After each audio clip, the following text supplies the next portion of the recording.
Carmen Lúcia Silva Paiva.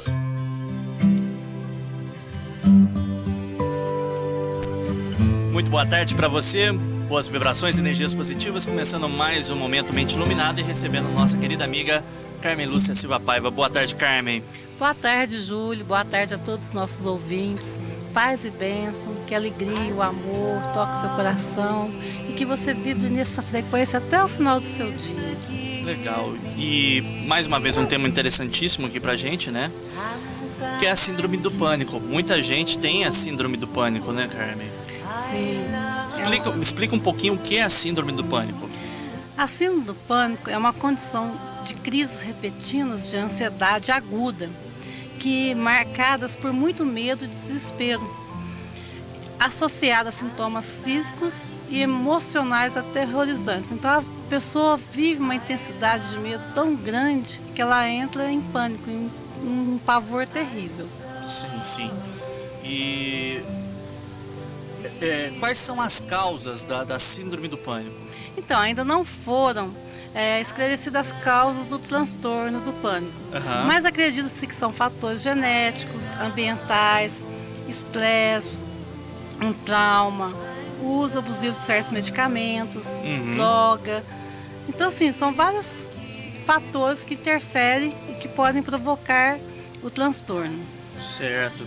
E, assim, qual a definição da síndrome do pânico? Como que você pode configurar isso como uma síndrome do pânico?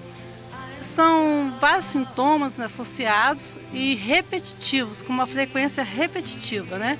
Então o pânico a pessoa entra num estágio de angústia, desespero muito grande, de medo, e esse medo ela perde um pouco do controle naquele momento que ela está vivenciando essa situação. Então, assim, ela é uma doença crônica, ela afeta 3,5% da população, atingindo mais as mulheres do que os homens. E ela tem um período de crise que dura de 10 a 20 minutos e ela pode repetir frequentemente, semanalmente, diariamente. Aí depende da Não situação. tem um fluxo constante. Depende da pessoa, da condição do que ela deve estar vivendo naquele momento. E ela causa um impacto, né, emocional na pessoa muito grande, porque a pessoa começa a gerar novos medos. Ela tenta evitar o medo, com medo de acontecer novamente o sintoma, né? Aquele transtorno que ela vive de medo, de dor, de angústia naquele momento que ela passou a crise. Então, assim, ela é caracterizada pelo medo de repetir a crise. E essa crise, assim, ela tem uma duração específica ou é... de 10 a 20 minutos, aí depende da condição, da situação da pessoa. Porque é o seguinte, como ela é uma crise de ansiedade muito forte, quanto mais ansioso a pessoa ficar, mais ela vai permanecer naquela crise. Certo. Então, assim, o ataque de pânico, né, a crise, ela é uma réplica do primeiro ataque. Então, você tem uma crise que pode acontecer em qualquer lugar, em qualquer ambiente, por nada. E a pessoa fica num medo terrível. E isso ela já fica com medo de que isso aconteça de novo. Então, isso caracteriza o ataque de pânico. É aquele medo de que tudo pode acontecer em qualquer circunstância, da mesma forma como foi a primeira vez. Então, assim, isso pode acontecer dormindo, dirigindo, no trabalho, ou em casa, no lazer, não tem um lugar específico, tá? E quem experimenta esse evento traumático, que é a nível inconsciente, né? Ele já tem uma carga inconsciente ali e vai fazer com que algum gatilho, alguma situação possa fazer com que aconteça novamente essa situação. Então, por exemplo, a pessoa sofre um acidente, né? Então, aí ela tem uma crise ali, ela passou aquela experiência e quando ela entra no carro, ela fica freando, dá uma batedeira pela lembrança do que ela viveu daquele trauma do acidente. E se ela não se cuidar, aquilo pode realmente, se ela tiver uma predisposição, vir a ser um ataque de pânico ou desenvolver realmente a síndrome de pânico. Sim, e para quem não tem a síndrome do pânico, mas está do lado, qual que deve ser a reação? Então, a pessoa tem que ficar calma, ficar tranquila. Transmitir a calma, né? A calma, a tranquilidade, né? Às vezes levar a pessoa para um ambiente que ela possa respirar, né? Sentir mais confortável. Mas a primeira característica é não ficar abalada com o que está acontecendo. E a pessoa entender que aquilo vai passar, aquilo é momentâneo. Porque então, a gente não precisa ter, mas às vezes a gente tem um caso, presencia um caso e não está perto. Está perto, aliás. Isso, gente, é tão frequente, sabe? Às vezes, como se diz, né? Na minha área é muito frequente isso, mas, por exemplo, ontem mesmo, ou várias vezes que eu vou atender uma pessoa que tem pânico, ela sofre antes de chegar no consultório. Ela tem um sofrimento tão grande para chegar lá. Isso quando desenvolve uma agorafobia ou intensifica esse medo, que a pessoa deixa de sair de casa, deixa de trabalhar, deixa de ter uma vida social por causa do medo que vem do quadro, né? Uhum. Então existe um evento que é o ataque de pânico, que pode ser um ataque... essa ansiedade ficar muito exagerada e gerar uma reação física de taquicardia, suar nas mãos, um mal-estar. E acontecer uma vez na vida, não voltar mais. Uhum. A síndrome, ela vai se caracterizar pela frequência desses sintomas que vão acontecendo na vida da pessoa. Sim. Tá? Então, por exemplo, uma pessoa pode ter uma dificuldade respiratória quando ela está tendo uma crise de pânico. Ela pode ter tontura, sensação de desmaio, aumenta a frequência cardíaca, palpitação, tremores. Muitas vezes as pessoas começam até, vão correr no hospital, acho que está tendo um ataque cardíaco, e não é. Uhum. Às vezes ela está tendo já um começo de uma crise de pânico, e é difícil às vezes de diagnosticar a síndrome de pânico. Sim. Porque vários sintomas são muito parecidos com a doença em si. Então às vezes custa para a pessoa chegar no diagnóstico correto, que é um caso de pânico. Uhum. Ela pode ter náusea, diarreia, dores abdominais, calafrios, aperto no peito, sensação de perigo, né? Está constantemente com medo, muito medo de perder alguém que ama, de perder o pai, ou perder a mãe, ou perder um filho, medo de perder o controle, medo de morte. Isso é uma característica muito forte. Nosso medo de morrer, sentimentos de indiferença, sensação de estar fora da realidade, dormência, formigamento, sudorese. Então, assim, quando é uma síndrome, ela vai caracterizando porque vários sintomas vão afetando aquela pessoa naquele momento. Sem dúvida, né? Tá? Então, assim, é muito importante entender também o que acontece muito. Às vezes as pessoas pensam que a síndrome de pânico, ela vem sozinha, não. Ela vem sempre fundamentada por uma depressão mal cuidada, ou a pessoa está depressiva, não faz o tratamento correto, aí começa a abrir espaço para vir um pânico, né? E isso vai complicando quando a pessoa deixa de cuidar. Sim. Me fala uma coisa, a crise de pânico é a mesma coisa do ataque de pânico ou são coisas completamente diferentes? O ataque de pânico é como eu falei, aconteceu aquela situação, aqueles sintomas, nunca mais acontece, tá? Pode ser assim, um evento que você passou e você teve aquela crise e nunca mais ocorre. Isso é um ataque de pânico. A síndrome de pânico é a frequência, é a repetição mais intensiva dos sintomas. Então, se a pessoa tem, dali um mês, quando começa a diminuir para 15 dias, começa a aumentar para uma semana, às vezes tem várias crises durante o dia. E isso vai fazendo com que ela comece a se isolar, deixar de frequentar lugares públicos ou de estudar, de trabalhar. Ela vai intensificando esse medo, tá?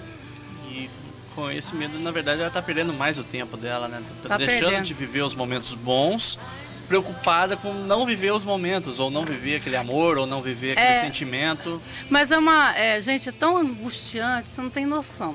A pessoa sofre tanto que dá desespero. Quem nunca vivenciou, acha que, assim, que é tranquilo. Não, é muito angustiante. Então, como eu estou falando, eu tinha uma cliente, acho que eu não lembro se foi ano passado ou ano retrasado. Para chegar no consultório, ela já sofria muito. E ela perdeu um concurso público, que ela ganhava muito bem. Com medo. Por causa da síndrome de pânico. Só de pensar em poder perder a vaga do emprego? Não, o que acontecia? Ela tinha que estar em contato com pessoas. E quando a crise vai aumentando, né, a pessoa não vai cuidando, isso vai intensificando, ela começa a se isolar.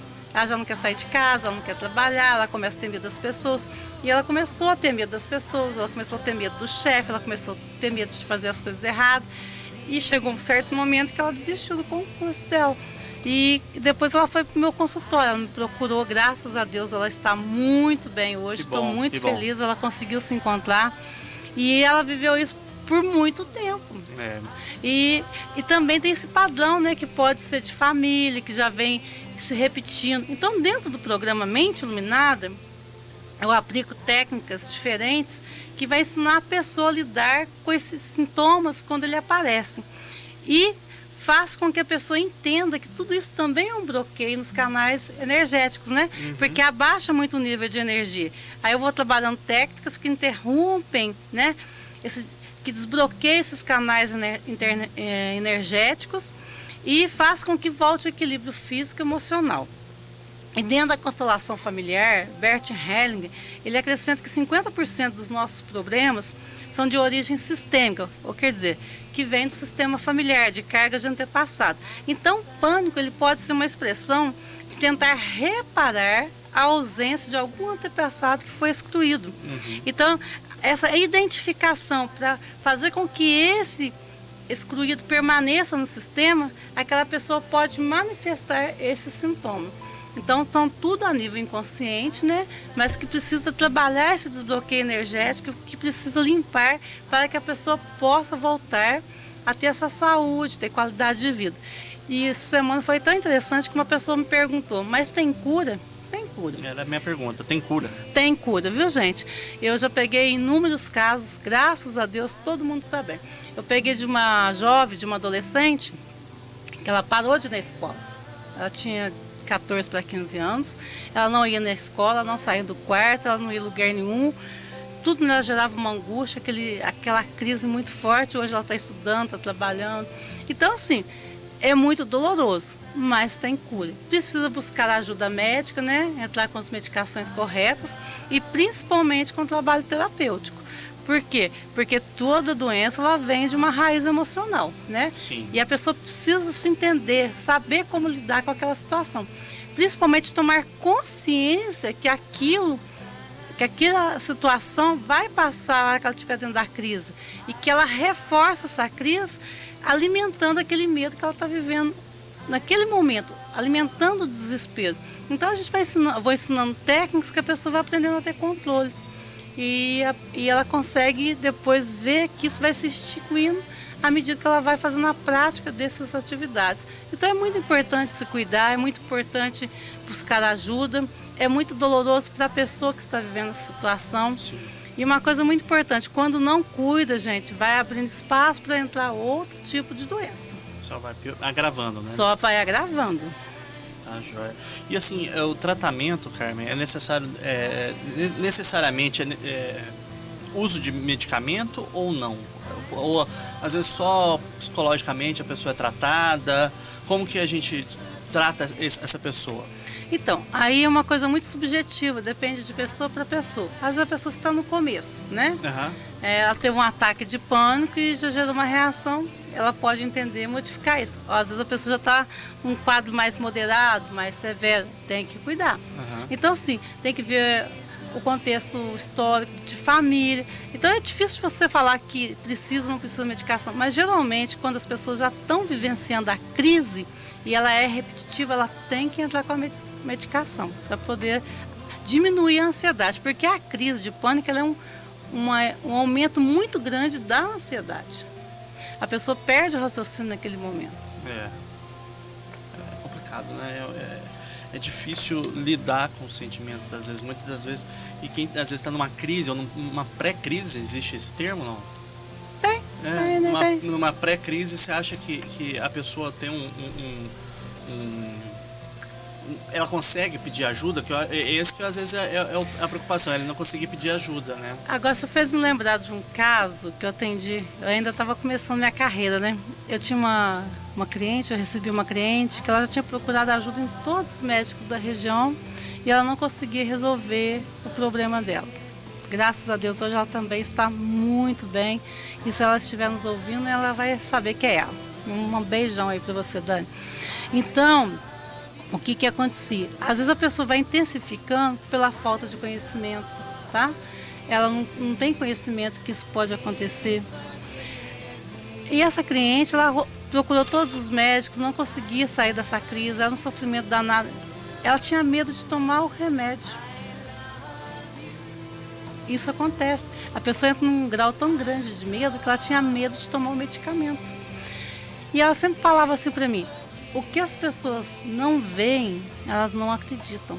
Isso é muito real, gente. Uma depressão, um pânico, vários outros tipos de transtornos que é mental e as pessoas não enxergam e falam, isso é bobagem, isso é frescura. Mas não é, para a pessoa é doloroso. Então o pânico, ele, assim, o agravante dele é que às vezes a pessoa gera medo de tomar o próprio medicamento. Então é um caso bem complexo, bem complicado quando ele se agrava e se instala, né, como doença. Bom, Carmen, vamos para o nosso momento Mente Iluminada já? Vamos para o nosso momento. Mas antes da gente ir, o seu contato aí para o pessoal, quem quiser entrar em contato com você. Ah, sim, 998-754437. E dia 18 temos constelação familiar, né? Boa, hein? Vai ser legal, hein? E esse mês vai ser na parte da tarde. E a próxima data já é 15 de junho, que vai ser na parte da manhã.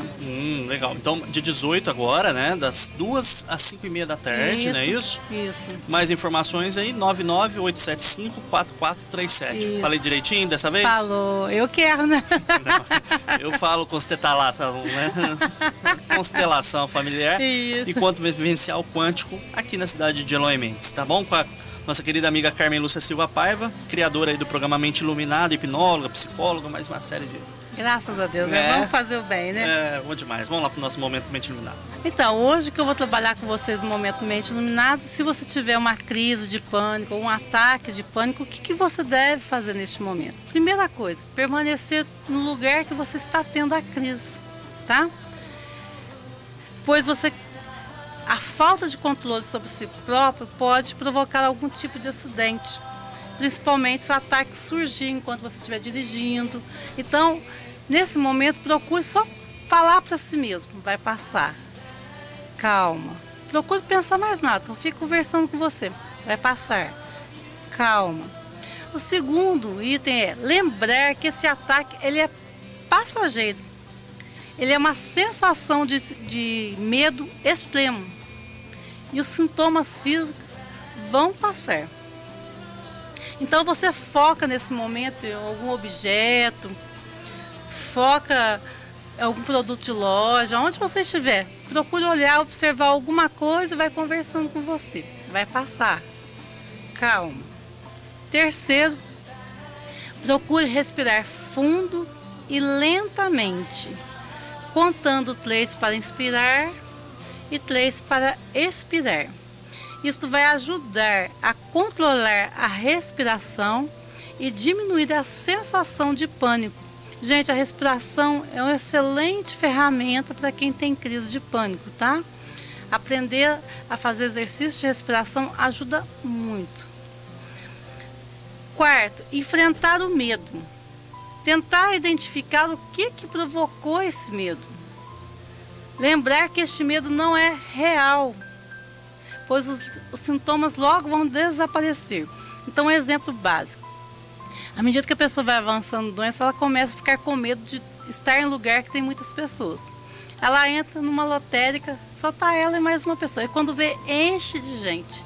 Isso já começa a gerar uma crise. Então, é ficar calma, respirar e fazer aquele trabalho. Vai passar, é momentâneo. Faz exercício de respiração. 5. Pensar, imaginar coisas boas. Não dar foco para aquilo que você está pensando de negativo naquele medo, naquela situação que você está vivendo. Traz alguma coisa que te traz alegria. Realmente tentar desviar este pensamento.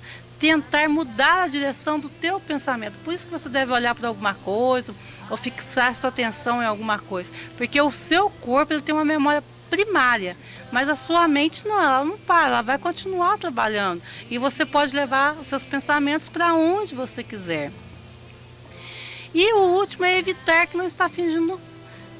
fingir que não está acontecendo nada. Isso é uma coisa que agrava. Não, converse com você, vai passar, eu consigo sair dessa, é momentâneo. Esse diálogo consigo mesmo faz uma grande diferença, tá? Então, é aprender a se acalmar dentro dessa tempestade. E assim, quem quer ajudar, né, uma pessoa que está em ataque de pânico, mantenha-se calmo, tranquilo. Se estiver num lugar fechado, leve para um lugar aberto, que a pessoa pode, né, respirar com mais tranquilidade. Se tiver alguma medicação, dê aquela medicação, mas não faça muito alvoroço, fica calmo, porque você assistir, às vezes te deixa muito tenso. Mas pense que aquilo é momentâneo e que aquilo vai passar. E uma coisa que acontece muitas vezes, a pessoa gasta horrores, vai no médico, vai não sei aonde, faz exame e vai diagnosticar é o pânico. Então, se começou a surgir certos sintomas, está se repetindo, já começa a buscar, a fazer uma leitura, a conhecer, vai já no médico, para que isso não aumente e gere algum quadro realmente de doença. Observe a sua família, se são pessoas muito ansiosas, ou se você tem uma criação igual uma outra cliente minha, que o pai começa, não faz isso, põe medo na menina em todas as formas. Ao bicho. Vai lá não, que o homem do saco vai te pegar. Não faz isso. Não passa, não vai tal lugar que vem um ladrão. Então vai criando a pessoa naquele estado de alerta que predispõe a ter um pânico ou uma síndrome. Então o que eu quero deixar para vocês é isso, que tudo tem solução, que tudo pode ser resolvido a partir do momento que você consegue controlar seus pensamentos, a sua mente. A mente governa o seu corpo, não é o corpo que governa a mente. Sim, sem dúvida. Muito obrigado. De nada. Paz e bênçãos, né, para todos. Muito obrigada, Júlio. Muito obrigada. Que essa onda de amor, essa energia de amor chegue a todos que estão nos ouvindo, né? Namastê. Namastê. Muito obrigado. A Carmen está de volta agora na próxima quarta-feira, né? 1h da tarde, aqui com a gente ao vivo pela Rádio Cidade. E nós queremos isso, né? E dia 18, constelação familiar aí, programa Mente Iluminada. Isso aí. Show de bola. Obrigado, Carmen. De nada. A gente seca a programação e daqui a pouquinho tem o Gustavo Faquinha aí com playlist. Obrigado, galera. Até a semana que vem. I love you. I'm sorry.